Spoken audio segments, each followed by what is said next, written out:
Hello everyone. Welcome. I'm Lisa, and I'm joined by my colleague and friend Carol Banens, and we're honored to be here with you today. Our is for really anyone moving through loss. Carol is a grief educator and also a grief coach, and she turned her her physical therapy practice for more of a healing practice for folks experiencing grief after suffering her own profound loss when her husband passed 6.5 years ago. And so Karen is the author of 3 books available on Amazon, full books put together with a lot of thought and emotion around.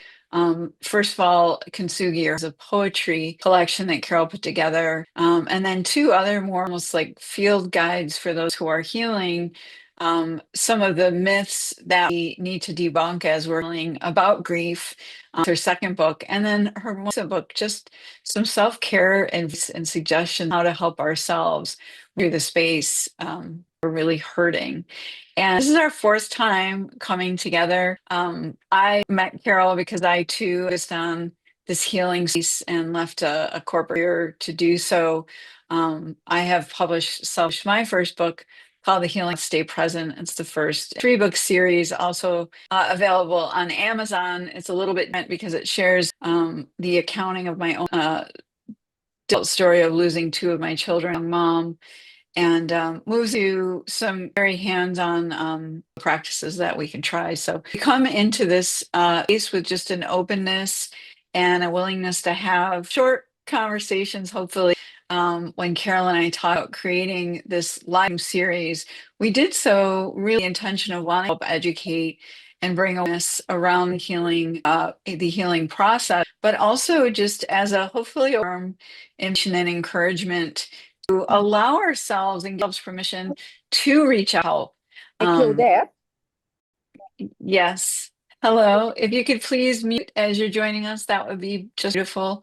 And so what Carol and I have noticed is, so many resources available, particularly with technology advances. We can really access them in a lot of different ways, most of which are not, involve cost necessarily. But there's definitely a hesitation on the part of folks who are grieving and to heal, accessing support and asking for help.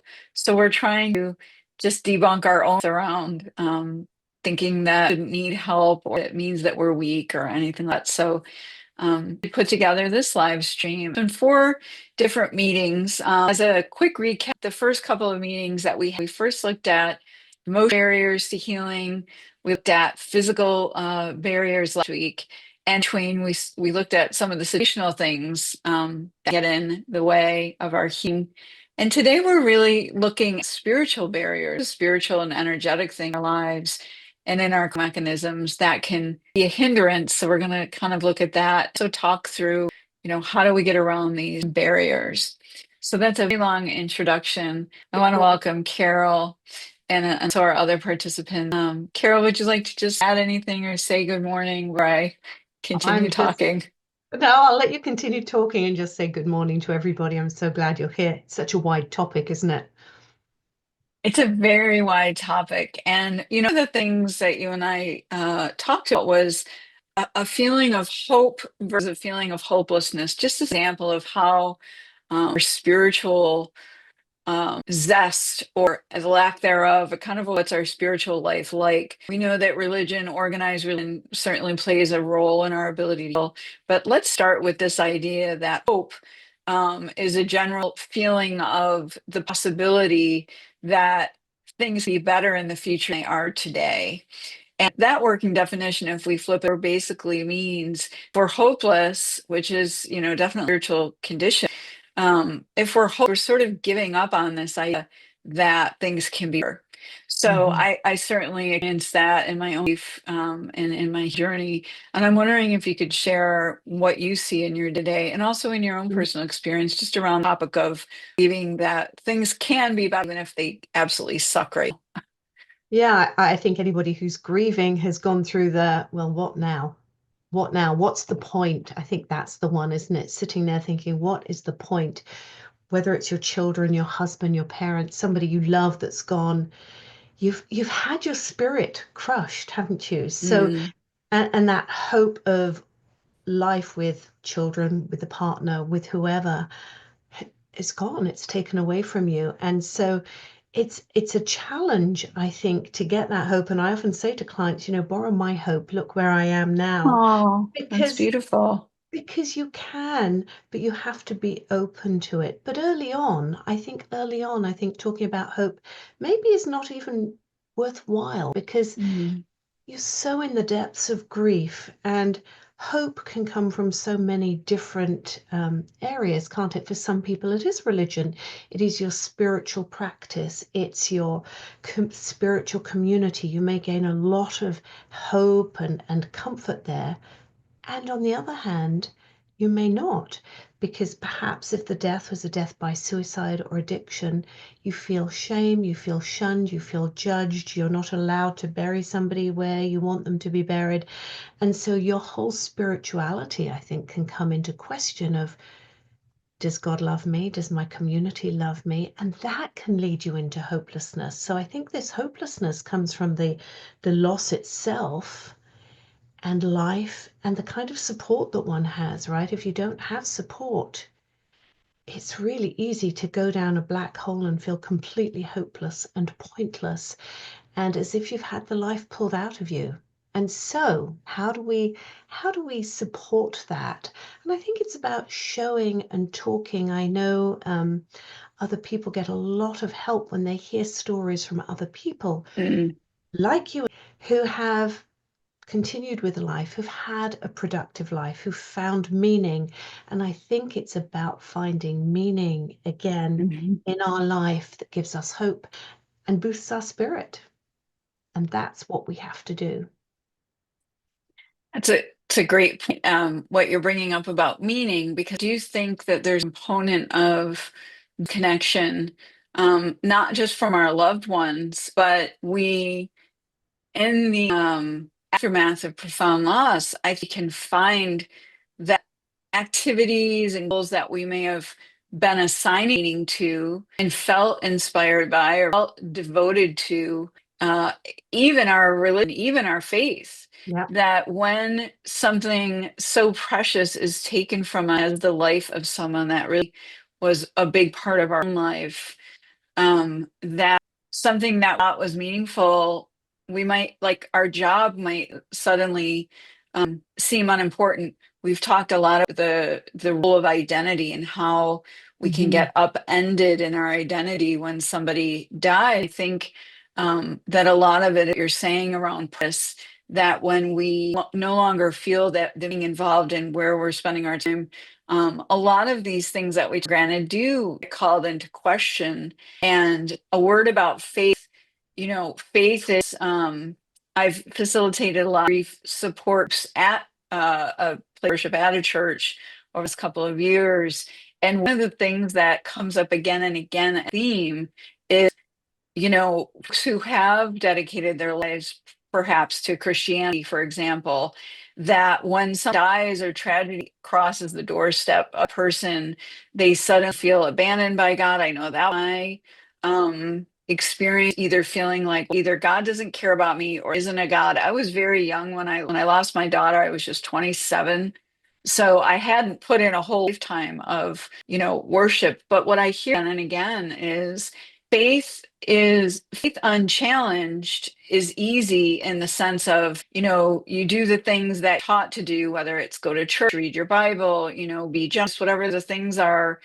And then when tragedy comes anyway, then you start to feel like, well, what's that all for? And it's really in times of, tragedy, our faith is then tested. So it complicates things further in our spiritual, when we feel that there's a spiritual piece that's saying, certainly in the face of grief.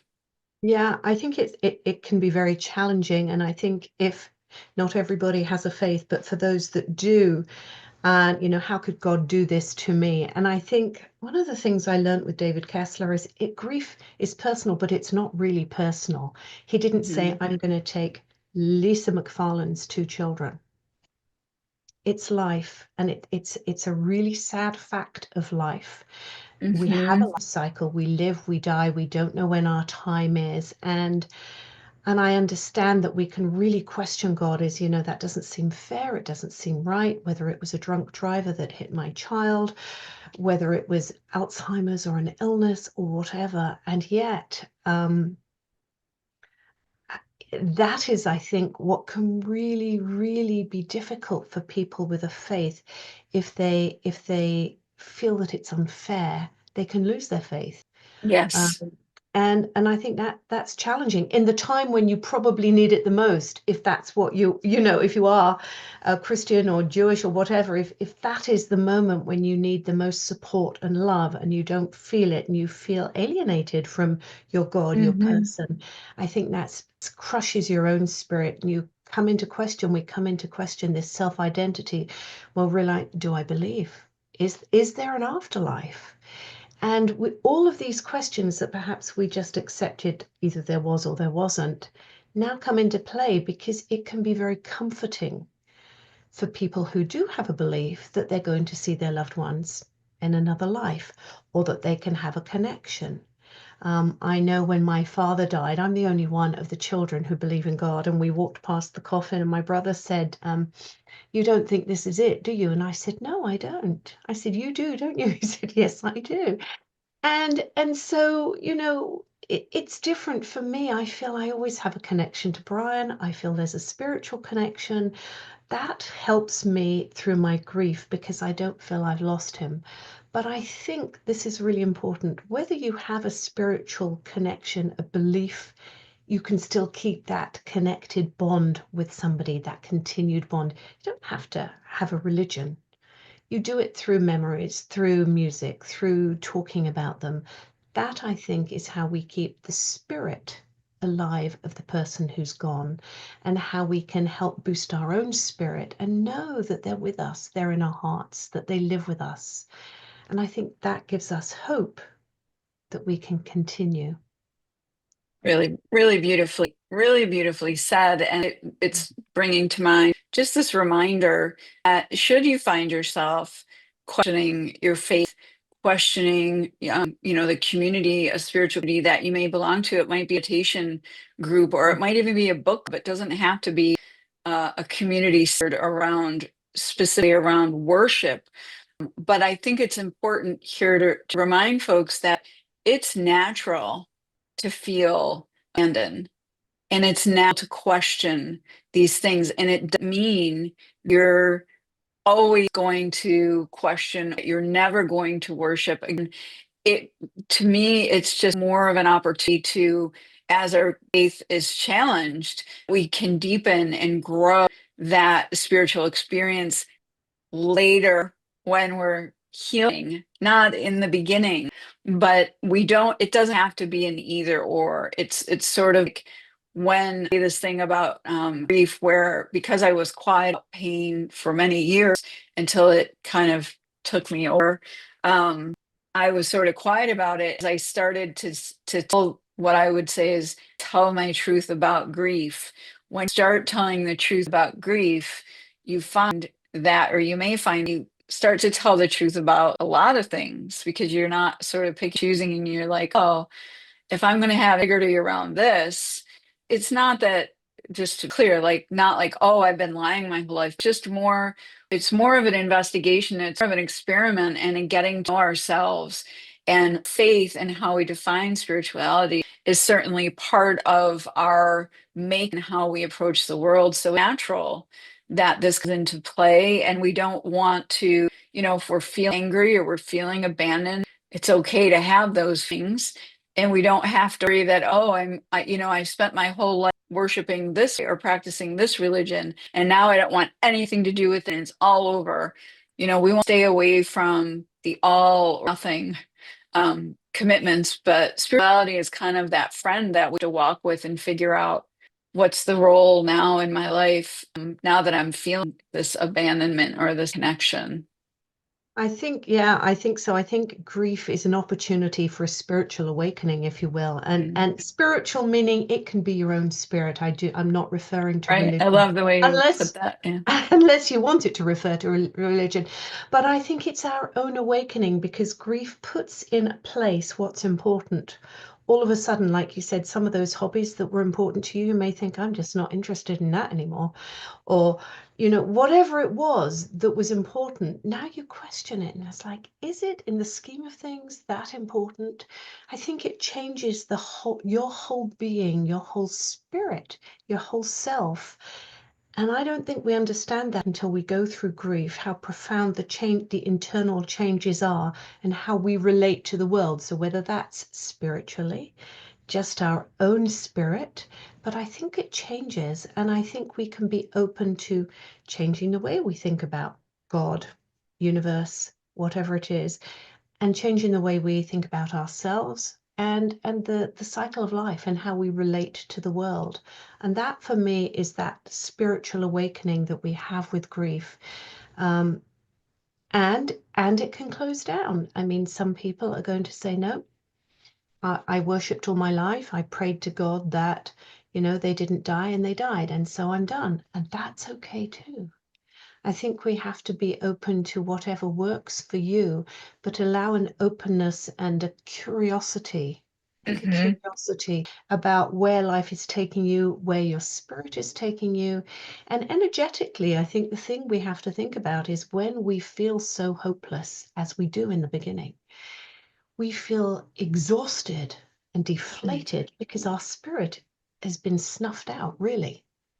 And it's about finding the spark of something that will bring it up again. It's like the pilot light is low. We've got to somehow find a spark that will feed us, whether that's religion or whether it's community, whether it's animals, whether it's nature, whether it's a book, something That's to feed yourself. just a great segue, Carol, because my next question for you was going to be around if what we're experiencing is a spiritual, whether our own spirit that we're disconnected from or more of an organized way or both. um, if it's a disconnection from that purpose, then it would sort of make sense that, okay, if we then cultivate this purpose, then will that give us an avenue to start healing process? And so what does that look like in terms of trying to weave, now I've lost profoundly and I'm in pain, what does it look like to cultivate some new meaning, perhaps connected to the person that we lost, or Mhm. otherwise? What are some of the things that you've seen people sort of move toward as they're getting their hope back? I think, often volunteering is one of the things that Mm, is very, very helpful. And it can be in a little way. Maybe it's an animal shelter, maybe it's church, maybe it's a soup kitchen. But there's something about giving back, even when you feel pretty low, that lifts your mhm, spirit because you're helping others. And we actually know that when you help somebody, they feel better, you feel better, and the person watching you feels better. So it's a win-win. So I think, finding little ways, and it doesn't have to be big like volunteering at church. It can be spending more time with grandchildren, spending more time with friends, going out in a garden. Some people love gardening and just seeing the mhm, life cycle of a plant and getting your hands dirty and seeing the growth in spring whenever it comes. So we were talking about that. But just doing things like that, small things, and it has to be small. It may be just, when I see the person at the cash, I'm going to smile at them. mhm. It That's so, gives so them true. tiny little steps that you can do now that you feel better when when they always say have a nice day, and it's kind of a rote thing. And I always try and say, how was your day today? Was it busy? It's quiet now, whatever it is. And that little interaction, we know, will make you feel better and will make them feel better. So it's finding ways to do these small things until you can build up a feeling of gratitude. And I loved Mhm, coming back to gratitude. What are you mhm, grateful for? Because, you feel hopeless, everything's awful. Listen, I was just reading a book by Kristen Hanna, nothing to do with grief. And it's called The Four Winds. And it's talking about Texas and California in the 30s when there was the drought and the Dust Bowl and mm, people going out. And I was sitting there reading this thinking, how lucky am I? How lucky am I? And when we put things into perspective and look around the world, there are things we can be grateful for right now, even in our loss, even in our grief, even in our hopelessness. My cup of tea, talking to you, whatever it is. So I think really looking for gratitude, looking for things to be grateful for helps us feel better spiritually. Excellent. And I love these ideas, these small things that we do, because we tend to feel, I know for myself too, I tend to have this overachievement, sense about me. It gets a little, it can get a little damp with grief, but the idea is like, oh, now I want to go save the world. What you're saying is really it's these small micro moments. There's a couple of different books out about what you're saying, kind of micro moments of love where we're connecting another person. And I think it's worth calling out two really big things that you shared. One on the gratitude, first one on the generosity perspective, and then also on the gratitude, because these practices, they're not just it's not just that we like them. Our brains thrive. Our brains are like the most spectacular chemical factory in the world. Everything that we do comes from them, right? So when we're generous, exactly what you said, when we're generous, the person that's the act of generosity, the person that's receiving the act of generosity, and even a third party observing an act of generosity, there's a biochemical reaction in our brains that gives us a little squirt of dopamine, gives us a Mm-hmm. little, which is a transmitter that is a feel-good chemical. Also serotonin, which is the community, the hormone that we see, after we give birth, or when we're feeling part of a community. So that things I a lot of times sharing this biochemical news with people, grief groups, Yeah, because I want to say is like, look, we're not just telling you to journal because it's a good idea. There's literal brain chemistry that changes. yeah, When really hurting, you'll do.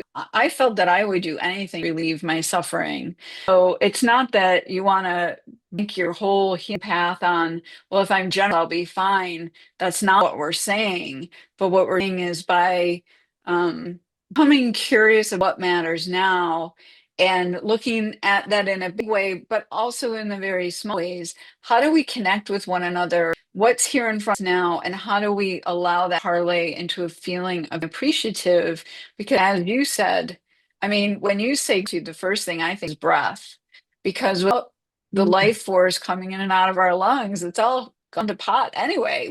There's yeah, nothing. And yeah, I tell meditation, students, it's like, if you're not sold on the importance of the breath and why we might pay attention to it, try going without a little bit and then come right. back and then talk about it again, because we got nothing without it. So Yeah, I guess, the generosity and the gratitude in both in big ways, but as you're saying, in these very small micro ways. And I another thing that's coming to mind is sometimes we'll do these of kindness and they feel laborious, hard to do, and then the person that we're, gear up our energy for to like, and how's your day? They blow us off. And then we feel sometimes worse.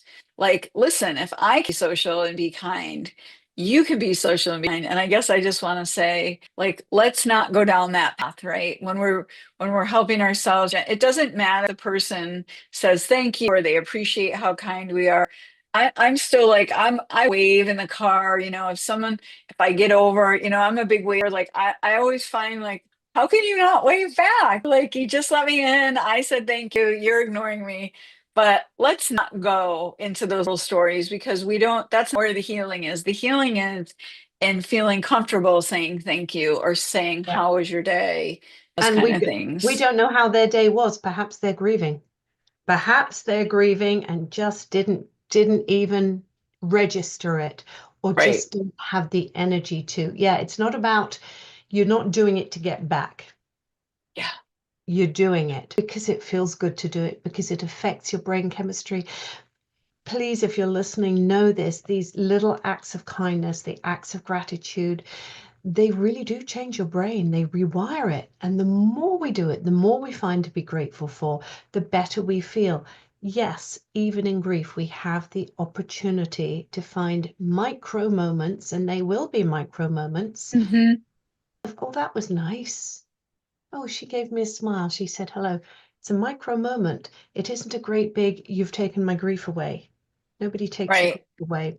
So I think spiritually, energetically, if we can look for gratitude, for appreciation, for generosity, and for helping others, helping ourselves, it just builds our own spirit, and it radiates out to others too as we do that. I think we have to remember that our energetic field impacts those around us. Mm-hmm. No, I don't know if there are Harry Potter fans. Have you seen Harry Potter? And there's a Dementor, and he comes in, and these are scary things, and they come in and they're trying to suck basically the soul out of Harry Potter. And sometimes, there are people like that, aren't there? Their energy is like sucks it. Well, we don't want to be like that we are in grief, but we can have those micro moments where our energy is in gratitude. Um, I think it's important to understand that we can still have hope. We really can. And look at people who have gone ahead of you. I think this is where we come in and you can say, well, look at Lisa and Carol. They're smiling. They're okay. And it's 20 something years for you, and it's 7 for me now. Am I okay? Yeah, mostly, but I'm not always okay. But I'm still living life, and I still have joy. So there is hope for that. Yeah. I think we're just on the same page today, because I was going to kind of close with this question about how important and how impactful being around and exposing ourselves to the positive stories and evolution of others. Mm. There's no end to people that have had challenges. And I think, so my question to you is, yeah, like, how do you see in your own practice? But I guess for me, just my own healing has been to take people who have suffered way more profound tragedies. And there are, I mean, all the time about, what if I had a child, I didn't know where they were, or if they Yeah. had been trafficked, abducted, or run Right. away, or all Right. those things are tragic. And then those people, how do they create a life that's well in spite of, or in Yeah. honor of, what experiencing, what does that look? I think they often volunteer at groups where, let's say it's a death by suicide, you'll find the leaders in those groups are people who've suffered a death by suicide. Mm, Same with addiction. I think often people turn their pain into how can I help others who are going through this, which is exactly what we've done. mhm, You left corporate. I've left a 36-year career as a physical therapist. I loved that job. But this was so much harder than I thought. And so I want to help people, and to help people navigate it better. So I think people do that, and they perhaps turn it more onto their family. They decide, you know what? My time is precious. I'm going to spend more time with my adult mhm, children, my young children, my grandchildren, my friends, the people I care about. I think it's looking at what matters to you, what your values are, and how can you incorporate that in life. And often I think it is through helping others. mhm. Well said. Well, Mhm. it's a pleasure, connecting over these 4 sessions. I want to just let everyone know that in order to follow up with any of the writings, books, the work, the coaching community that Karen and I are involved with, we both have webs under our same name. So lisamcfarland.com and carolbanens.com. Very easy way to reach us and just see, a little bit more about what we're doing. We're both very approachable and here to support you on your healing path. And so I hope that, even though our four event series is to a close today, that will continue the conversation, and certainly that you would reach out if you're so inspired to get some help. Yeah. Thank you, Lisa, so Yeah. much. Thank you. Yeah. And thank you for everyone joining us, and look forward to hearing more about your healing path and how everyone's doing. Karam, thanks for being here. Bye-bye. Thank you. Thank you.